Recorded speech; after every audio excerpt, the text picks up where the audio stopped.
الحمد لله نحمده ونستعينه ونستغفره ونؤمن به ونتوكل عليه ونعوذ بالله من شرور أنفسنا ومن سيئات أعمالنا من يهده الله فلا مضل له ومن يضلله فلا هادي له ونشهد أن لا إله إلا الله وحده لا شريك له ونشهد أن سيدنا وسندنا وهادينا ومرشدنا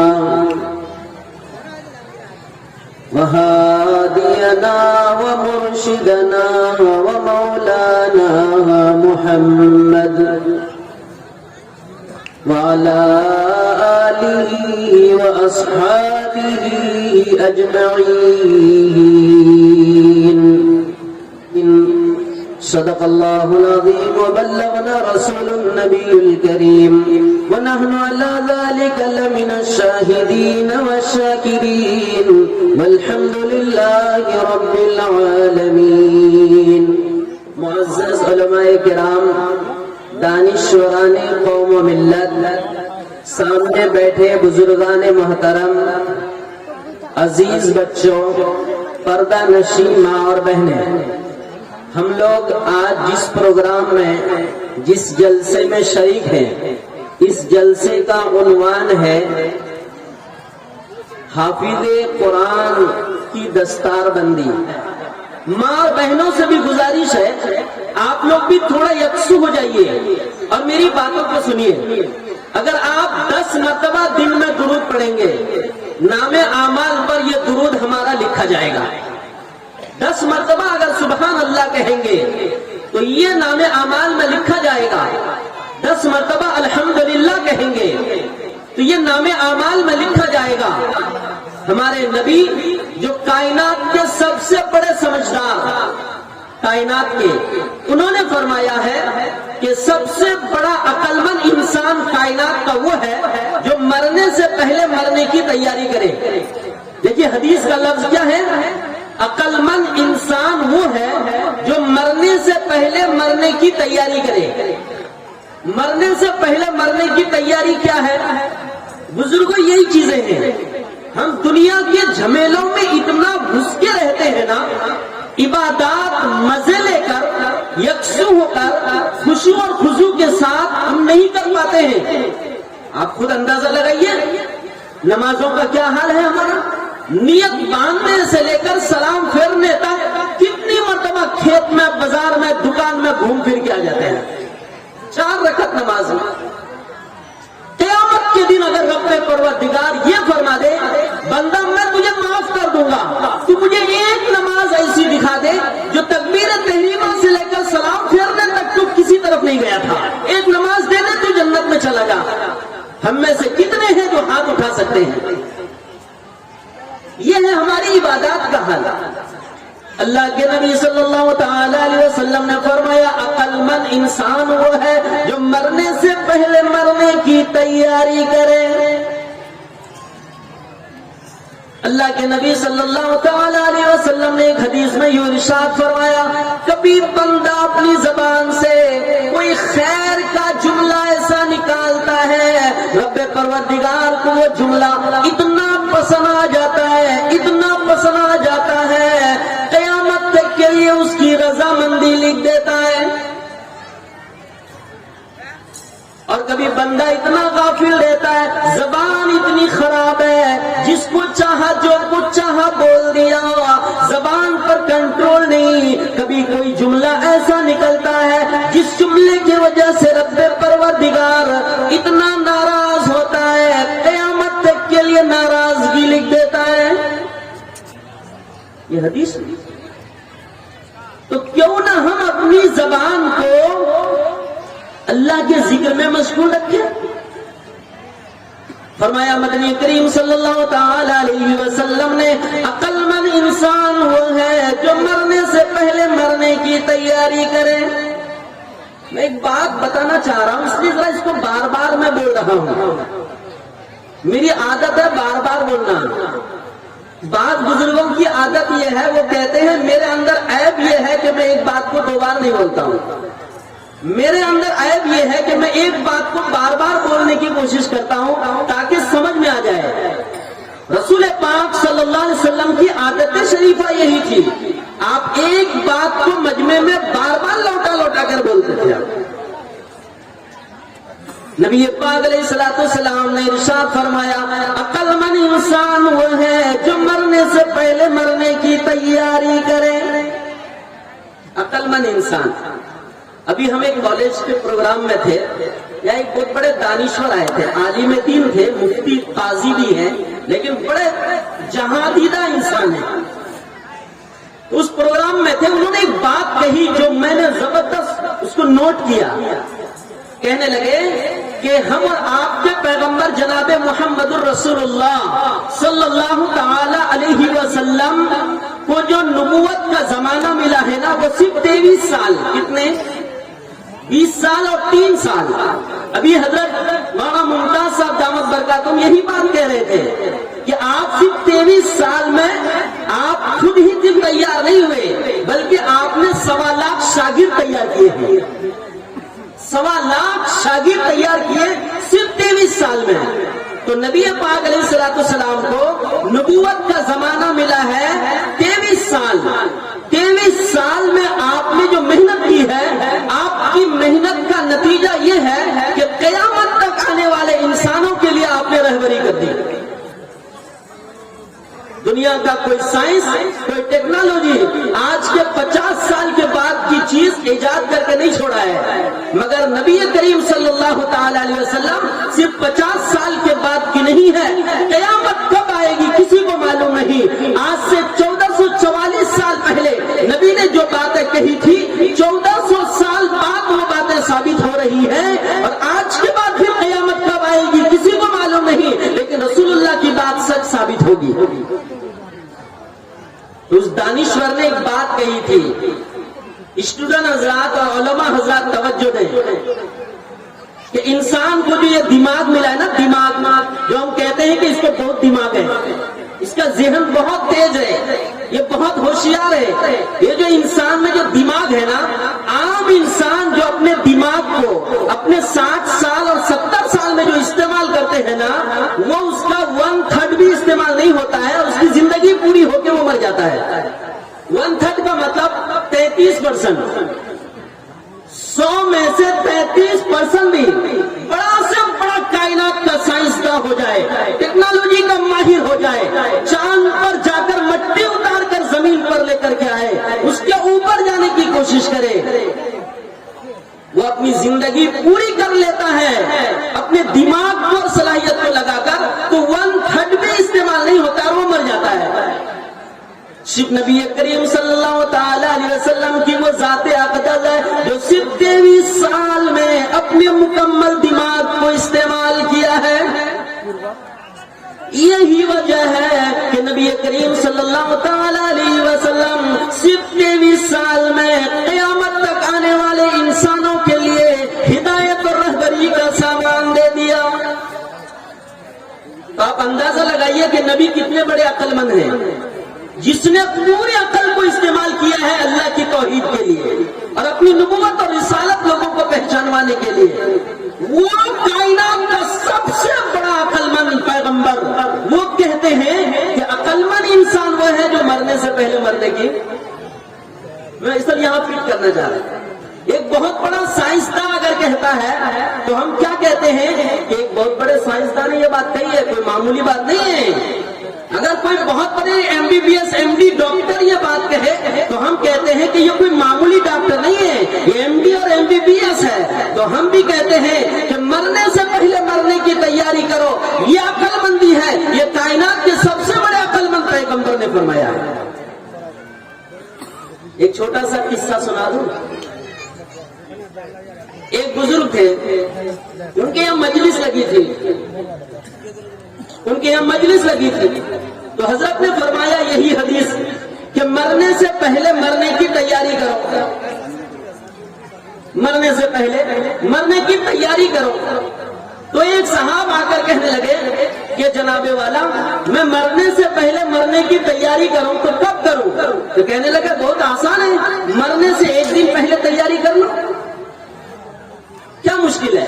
کل تمہیں موت آئے گی نا، آج صبح سے ہی نہا دھو کے نیا کپڑا پہن کے، استری والا کپڑا پہن کے، وائٹ سفید کپڑا پہن کر، شاندار بہترین دھلی ہوئی استری والی ٹوپی لگا کر، بہترین عطر اور خوشبو لگا کر، مصلی بغل میں دبا کر، سینے میں قرآن چھپا کر، ہاتھ میں تسبیح لٹکا کر، زبان میں اللہ اللہ کرتے کرتے جاؤ، مسجد کے کونے میں بیٹھ جاؤ، شام تک سجدے میں رہو اور اللہ اللہ کرتے رہو یہاں تک کہ تمہاری روح نکل جائے۔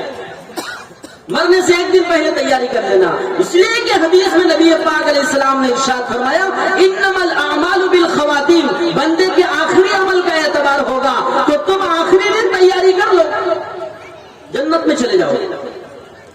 حضرت یہ تو معلوم ہے کہ ہم مریں گے کون سے دن، تو پتا چلے گا کیسے کہ ایک دن پہلے بیٹھنا ہے مسجد میں، جب ہمیں پتہ ہی نہیں چل رہا ہے کہ مریں گے ہم کون سے دن؟ اجی کل کا پتا ہو تبھی تو ہم آج مسجد میں جائیں نا، اجی اگلے جمعے میں مرنا ہے تو تبھی نا ہم جمعرات کو مسجد میں جائیں گے، تو ہم کو تو یہ پتا نہیں ہے کہ ہم مریں گے کون سے دن۔ تو حضرت نے فرمایا اے نادان، اگر تمہیں یہ معلوم نہیں ہے کہ تم کون سے دن مرو گے تو پھر اپنی زندگی کے ہر دن کو اپنا آخری دن سمجھو، پتہ نہیں کس وقت اللہ کی طرف سے بلاوا آ جائے۔ میں نے قرآن کریم کی ایک آیت کریمہ تلاوت کی ہے، یا ایھا الذین آمنوا انفقوا مما رزقناکم، اے ایمان والو، اے مسلمانوں، اے کلمہ پڑھنے والوں، اے ایمان کا بول بولنے والوں، میں نے جو تمہیں کھانے کے واسطے روزی دی ہے اس میں سے کچھ خرچہ کر لو۔ یہ آیت کریمہ کہاں ہے؟ میں اس کو لکھ کر لایا ہوں، یہ سورہ بقرہ کی آیت نمبر 254 ہے۔ اس سے اور ایک بہترین پتہ بتاتا ہوں، جو آپ ترجمہ والا قرآن فجر میں کھولیں گے نا تو مل جائے گا۔ آیت الکرسی ہے نا تیسرے پارے میں، آیت الکرسی سے اوپر والی آیت، آیت الکرسی سے اوپر والی آیت، اللہ فرماتا یا ایھا الذین آمنوا، اندازہ ہوا کہ بات پرسنل ایمان والوں سے چل رہی ہے، عام انسانوں سے بات نہیں چل رہی ہے۔ انفقوا مما رزقناکم، یہاں روزی کا لفظ ہے، زکات نہیں ہے۔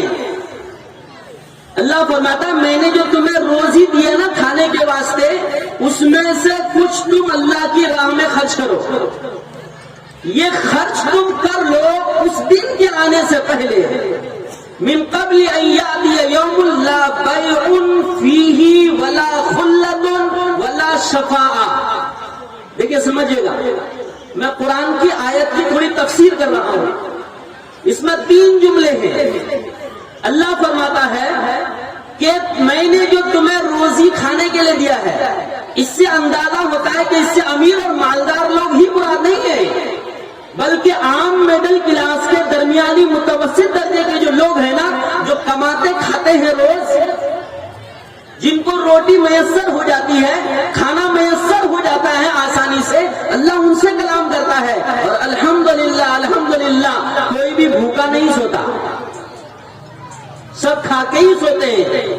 تو اللہ پاک ہم سب سے کلام کر رہا ہے کہ دیکھو میری راہ میں خرچ کر لو ایک ایسے دن کے آنے سے پہلے جس دن کے 3 چیزیں کام نہیں آئیں گی۔ سمجھے گا، میں چونکہ درس قرآن سے منسلک ہوں، تفسیر قرآن سے، تو میں ایک جملہ میں تینوں جملے کو سمجھانے کی کوشش کر رہا ہوں، اور آپ انشاءاللہ آسانی سے سمجھ جائیں گے، اور آپ بھی تھوڑی کوشش کیجیے گا توجہ دے کر، ایک عام سے عام آدمی بھی سمجھ جائیں گے انشاءاللہ۔ میں کہتا ہوں ماں اور بہنیں جو ترجمہ والا قرآن عام طور پر نہیں پڑھتی ہے نا، آج وہ بھی سمجھ جائیں گے۔ سمجھیں گے بھائی؟ بولیے انشاءاللہ. خودی زبان کھول کے بولیے انشاءاللہ. اور تھوڑا زور سے بولیے انشاءاللہ. کچھ لوگ جاگ گئے. اصل میں اس لیے میں 3 مرتبہ بولا کہ کچھ حضرات محو خواب تھے گئے تھے اوپر، تو وہ جاگ گئے، وہ جاگ گئے. اللہ فرماتا ہے اس دن کے آنے سے پہلے جس دن تمہیں 3 چیزیں کام نہیں آئیں گی. پہلے میں ایک چیز بتاتا ہوں. ایک آدمی اگر دنیا کے جیل میں گرفتار ہو جائے، پولیس پکڑ کے لے کے گئی اور جیل میں تھانے میں بند کر دیا، تو اس کے تھانے سے باہر آنے کی 3 شکلیں ہیں. نمبر 1 لین دین. لین دین کا مطلب کیا ہے؟ ابھی اٹھا کر لے کے گئے، گھر والے پیچھے سے گئے، 2 لاکھ روپے ایسا پکڑا دیے، صبح کو وہ آ جائے گا. گھوس گھاس کا مسئلہ. دنیا کے جیل میں اگر پکڑا گیا تو بے کا معنی لین دین. دنیا کے جیل سے نکلنے کی دوسری شکل ہے خلا، دوستی. دوستی کا مطلب کیا ہے؟ مثال کے طور پر ایک بڑے عہدے کا سرکاری آدمی ہے، لیکن انہی کے پارٹی کا ایک بہت بڑا بہترین نیتا ہے ان کو گرفتار کر لیا، تو ایم ایل اے صاحب نے فون کیا تو 1 گھنٹے میں باہر آئے گا. اس کو کہتا ہے دوستی. جیل سے چھوٹنے کی تیسری شکل ہے سفارش. سفارش کا مطلب یہ ہے کہ یہاں لین دین بھی نہیں ہے، یہاں دوستی بھی نہیں ہے، لیکن سفارش ہے. سفارش کا مطلب آدمی کو اگر پکڑ کے لے کے گیا ہے تو پیچھے سے پردھان صاحب کا فون جاتا ہے، کہتا ہے جی میرے پارٹی کا ہے، یا میرا رشتہ دار ہے، یا میرا پڑوسی ہے، یا غریب ہے، ان کو چھوڑ دو، ان کو لے جا کے فائدہ نہیں، تم کو 2 ٹکا بھی نہیں ملے گا. سفارش کی ہے تو جیل سے باہر آ گیا. قرآن میں اللہ تبارک و تعالیٰ نے اس آیت میں فرمایا کہ اگر آخرت کے جیل میں اگر تم پکڑے گئے، اگر آخرت میں گرفتار ہوئے، اللہ کی عدالت سے اگر تمہارے لیے جیل کا فائنل ہوا ہے، اور اگر تم چلے گئے جہنم کے جیل میں، تو یہ 3 چیزیں کام نہیں آئیں گی. لین دین کام نہیں آئے گا، اس لیے کہ اللہ کی یہاں گھوس گھاس نہیں چلے گا. گھوس لے گا کون؟ لے گا کون؟ نمبر 2 وہاں کوئی دوستی نہیں چلے گی. اس لیے نہیں چلے گی کہ قرآن کریم میں اللہ تعالیٰ فرماتا ہے کہ میاں بیوی جو زندگی بھر ایک ساتھ رہے، سوئے، اتنی محبت، قیامت کے میدان میں اگر بیوی دیکھے گی نا کہ میرے شوہر یہاں کھڑے ہیں، تو رستہ ادھر سے کٹ کر کے وہاں سے چلے جائے، شاید کوئی نیکی نہ مانگے. 2 بھائیوں میں اتنی اچھی محبت تھی، قیامت کے میدان میں بھائی کی محبت بھی کام نہ آئیں گی، وہ بھی راستہ کٹ کر کے الگ سے نکل جائے گا. باپ اور بیٹے کی مثال قرآن میں اللہ نے دی ہے کہ اگر باپ کھڑے ہیں تو بیٹا چھپ کے نکل جائے گا، بیٹا کھڑا ہے تو باپ چھپ کے نکل جائے گا. وہاں کوئی دوستی کام نہیں آئے گی اور وہاں کوئی سفارش بھی کام نہیں آئے گی. تیسری شکل، سفارش کریں گے کون؟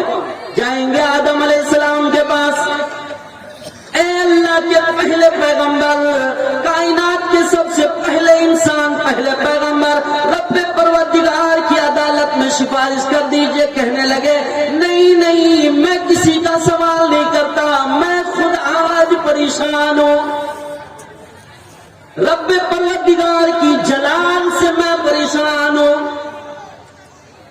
جائیں گے نوح علیہ السلام کے پاس، نوح علیہ السلام بھی گھٹنوں کے بل بیٹھے ہوئے ہیں. جائیں گے ابراہیم علیہ السلام کے پاس، وہ بھی گھٹنوں کے بل گرے. جائیں گے موسیٰ علیہ السلام کے پاس، وہ بھی گھٹنوں کے بل گرے. جائیں گے عیسیٰ علیہ السلام کے پاس، وہ بھی گھٹنوں کے بل گرے ہیں.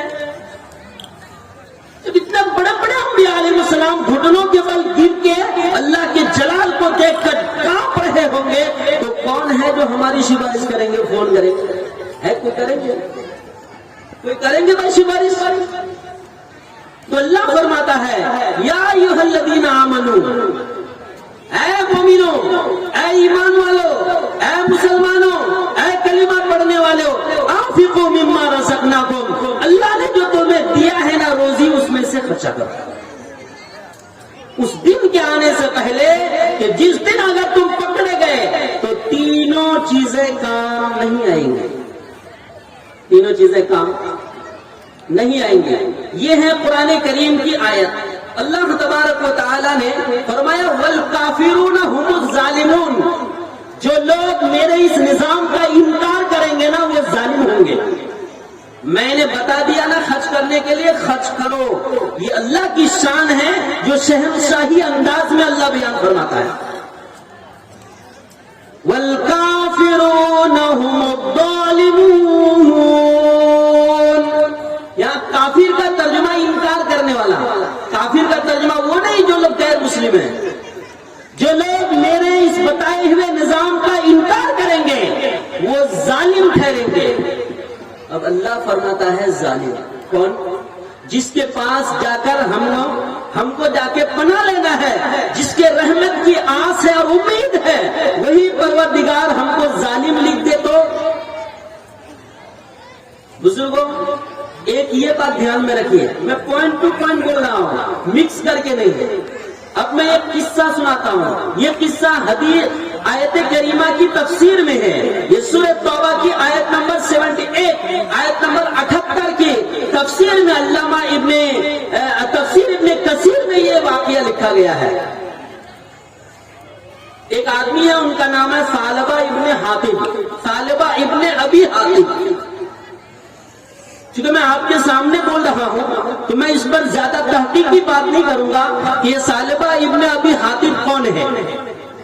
علماء حضرات اس کو خوب اچھی طرح جانتے ہیں. نبی پاک علیہ الصلوۃ والسلام سے عرض کیا کہ اللہ کے نبی صلی اللہ علیہ وسلم میں آپ کے پاس دعا کے لیے آیا ہوں. اے اللہ کے نبی پروردگار سے دعا کر دیجئے کہ اللہ تعالیٰ مجھے مال خوب دے. سن رہے نا یہ واقعہ تو سنیے دھیان سے. نبی پاک علیہ السلام نے فرمایا کہ اے ثعلبہ کیا تو یہ پسند نہیں کرتا کہ جیسے تمہارے نبی کی زندگی ہے ویسی زندگی گزرے. ایک وقت کھائے تو شکر ادا کرے, دوسرے وقت نہ کھائے تو صبر کرے. کیا تو ایسی زندگی نہیں چاہتا ہے؟ کہنے لگے اللہ کے نبی صلی اللہ تعالی علیہ وسلم میں مال کا حق ادا کروں گا, رب پروردگار سے دعا کر دیجئے. نبی پاک علیہ السلام نے ہاتھ اٹھایا اور دعا کیا اللہم ارزق ثعلبہ مالا, اے پروردگار ثعلبہ کو مال عطا فرما, مال عطا فرما. یہ صحابی ہیں یا نہیں؟ اس میں محدثین کہتے ہیں کہ یہ منافق تھے, اس لیے میں بار بار رضی اللہ عنہ نہیں کہہ رہا ہوں. لیکن اگر میں کہہ دوں حضرت ثعلبہ رضی اللہ تعالیٰ عنہ تو یہ اس لیے کہ نبی کے پیچھے نماز پڑھتے تھے, گرچہ ان کا دل خراب تھا. نبی نے دعا کر دی پروردگار انہیں مال عطا فرما. انہوں نے بکریوں کا بزنس شروع کیا. اتنی بکریاں بن گئی کہ حدیث میں اللہ کے نبی صلی اللہ علیہ وسلم کی روایت میں ہے کہ کیڑے مکوڑے کی طرح بکریاں بڑھ گئی. مدینے کی بستی میں جب یہ رہا کرتے تھے وہ جگہ چھوٹی پڑ گئی تو مدینے کی بستی سے باہر نکل گئے اور جا کر باہر اپنا گھر بنا کر بکریوں کا بزنس کرنے لگے. پہلے مدینے کی بستی میں 5 نمازیں نبی کے پیچھے پڑھتے تھے. جب مدینے سے باہر چلے گئے تو صرف ظہر اور عصر پڑھتے, مغرب عشاء فجر ادھر ہی پڑھ لیا کرتے ہیں. جب بکریوں کی تعداد اور بڑھ گئی وہ جگہ بھی کم پڑ گئی تو مدینے کی آبادی سے اور دور چلے گئے. 5 نمازوں میں آنا بند, صرف جمعہ کو آنے لگے. نبی پاک علیہ السلام نے ایک مرتبہ پوچھ لیا ثعلبہ کہاں ہے؟ نماز میں نہیں دکھ رہے, کیا بات ہے, کہاں چلا گیا؟ صحابہ نے عرض کی اللہ کے نبی صلی اللہ تعالی علیہ وسلم ان کی بکریاں اتنی بڑھ گئی, کاروبار بزنس تجارت اتنا بڑھ گیا, مدینے کی بستی چھوڑ دیا, باہر چلا گیا. اب وہ جمعہ کو آتے ہیں, 5 نمازیں مسجد نبوی میں نہیں پڑھتے. نبی نے فرمایا اچھا جی اتنا مال ہو گیا, ان کے بعد بستی چھوڑ دیا انہوں نے. جیسے ہم لوگ کہتے ہیں نا پننا بھیٹا بڑی چھوڑ دیا. کہاں چلے گئے؟ نیا بھیٹا بڑی, نئے بھیٹے میں چلے گئے. تو نبی پاک علیہ السلام نے زکات کی لسٹ بنائی. دیکھیے سمجھیے گا, دیکھ رہے ہیں نا میرے طرف, زکات کی لسٹ بنائی کہ اتنی بکریاں اگر ہوں تو اتنی زکات، اتنی بکریاں ہوں تو اتنی زکات، اتنی بکریاں ہوں تو اتنی زکات۔ آپ نے 2 صحابی کو بھیجے 2 آدمی کی طرف۔